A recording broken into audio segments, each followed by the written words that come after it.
याच अपेक्षा आपल्या सगळ्या मतदारांच्या असतात। 1947 पासून आतापर्यंत आपण 75 वर्ष पूर्ण करत आलेलो आहोत आणि या 75 वर्षामध्ये काँग्रेस पक्षाने गरिबी हटाओचा नारा दिला होता।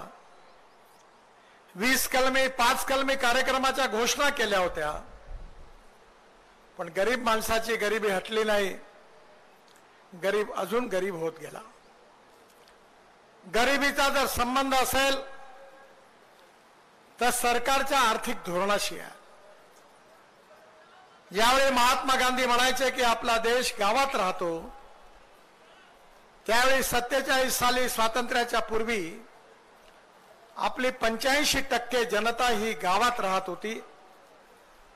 आज 25 ते 30% लोक गाव सोडून शहराकडे का गेली? खुशीने गेली की मजबुरीने गेली? ही गावातून लोक जी गाव सोडून गेली ती मजबुरीतून गेली।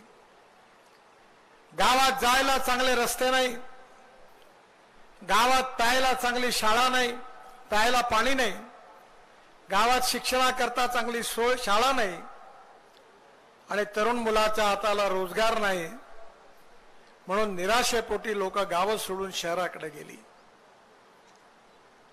जर मोदीजींच्या नेतृत्वाखाली सगळ्यात महत्त्वाचा निर्णय जर काही झाला असेल आमच्या सरकारमध्ये, तर आम्ही गाव समृद्ध संपन्न करण्याचा निर्णय घेतला।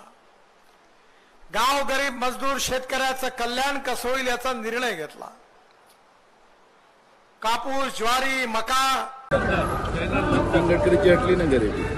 नितीन गडकरी जो किती प्रॉपर्टी त्यांनी जाहीर केलीच आहे, पण ती खोटी प्रॉपर्टी जाहीर केलेली आहे।